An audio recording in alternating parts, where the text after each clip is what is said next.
किसान of India में आपका अभिनंदन। आज शनिवार है तो शुरू करते हैं किसान की बात किसान के साथ। किसान ऑफ इंडिया में आपका अभिनंदन।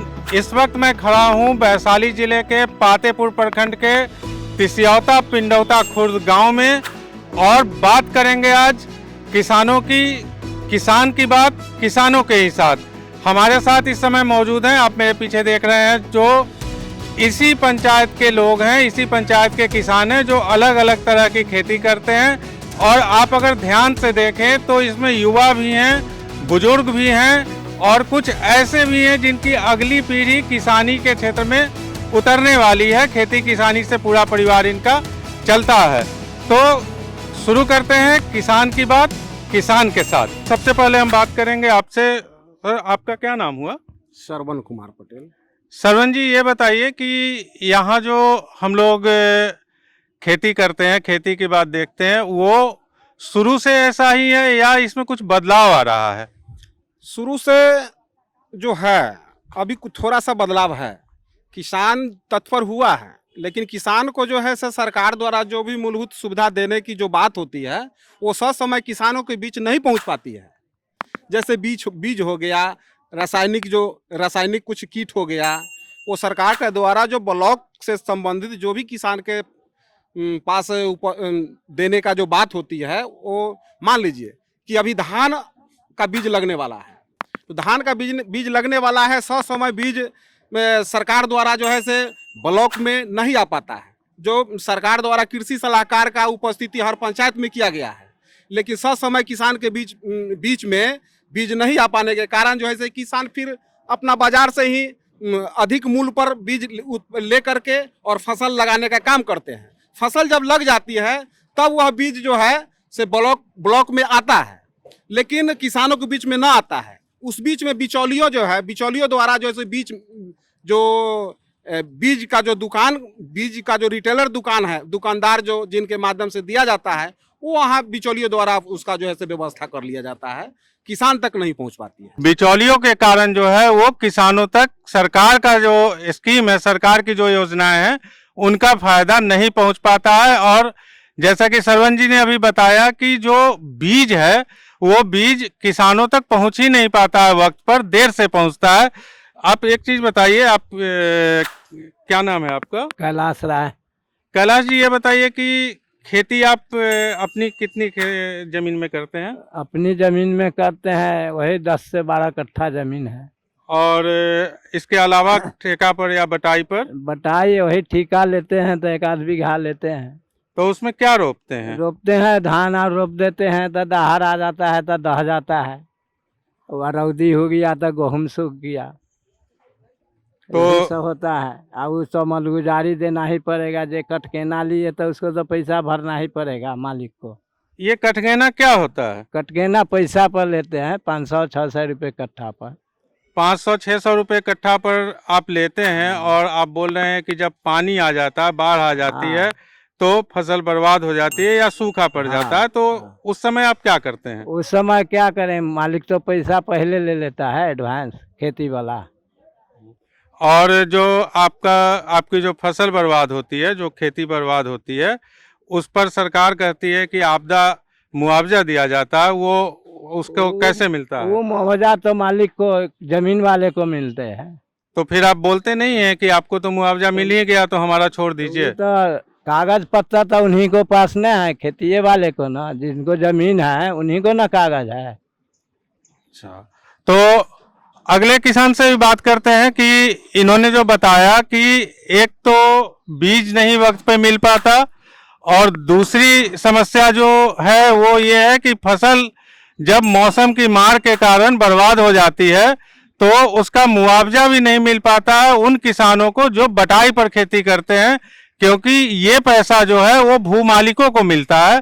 तो ये दो चीज अभी तक जो जिन दो किसानों से हमने बात की वो बता रहे हैं। हमारे बीच में मुखिया जी भी हैं, लेकिन मुखिया जी से हम बाद में बात करते हैं।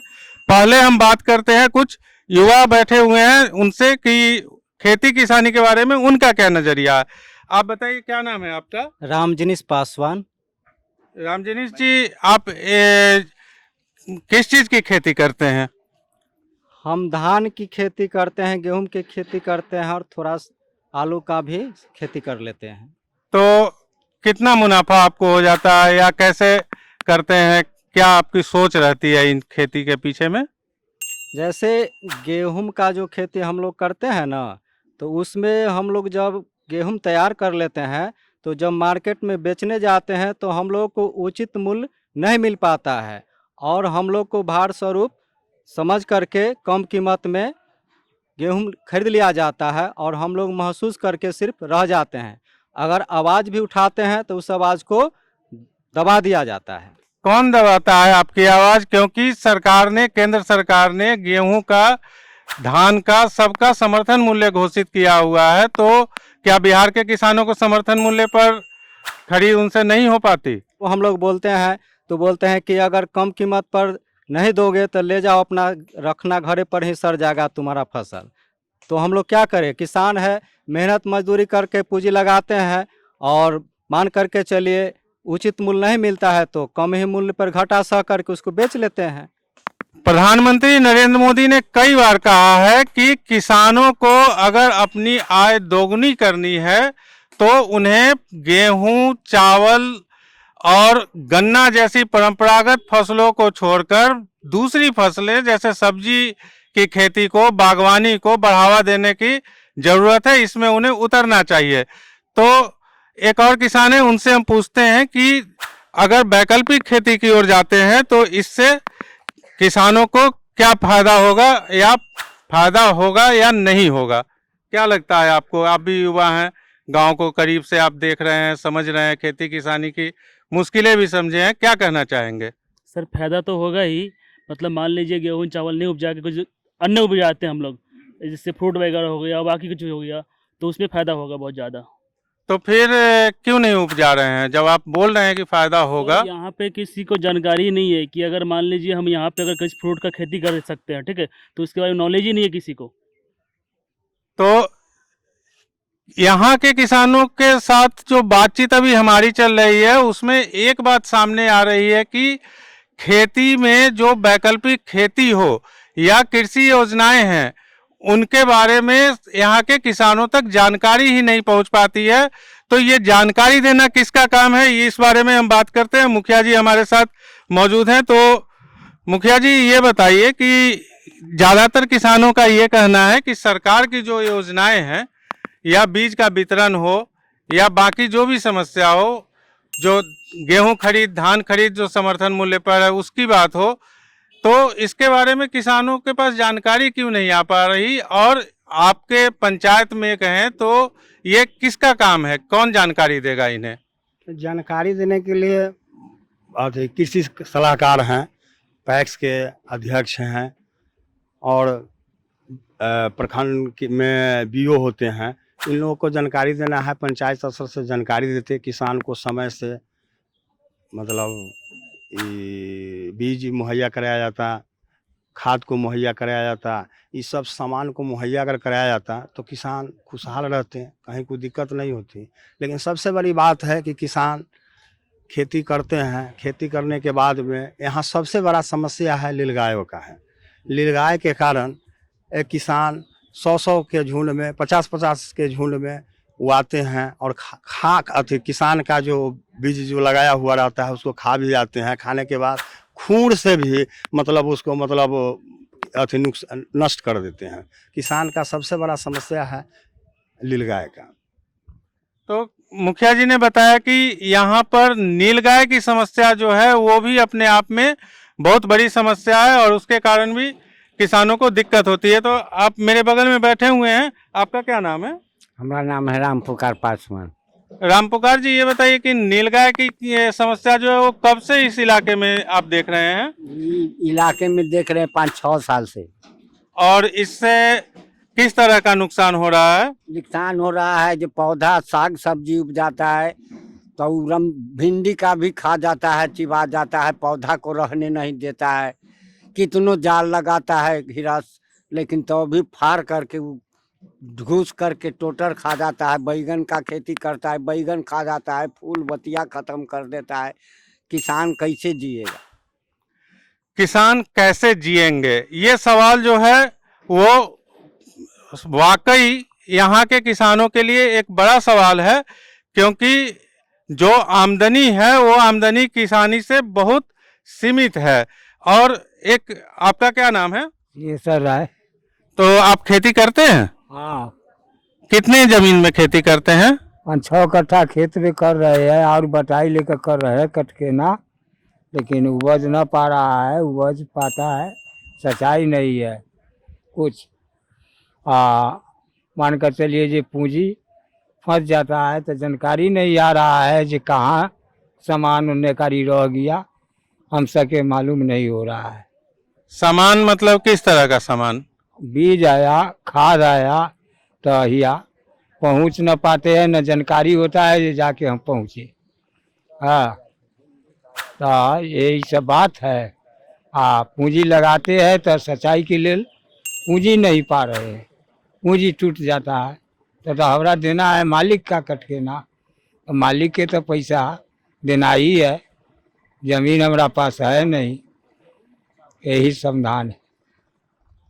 तो और भी अभी हमारे साथ किसान बैठे हुए हैं, उनसे भी बात करते हैं, क्योंकि पूंजी टूट जाती है। पूंजी इस वजह से टूटती है कि कभी बीज की देर से उपलब्धि हो पाती है, तो कहीं सिंचाई का संसाधन नहीं उपलब्ध है, और कहीं पर किसानों के जो फसल तैयार हो जाती है तो उसको नीलगाय खा जाती है, बर्बाद कर देती है।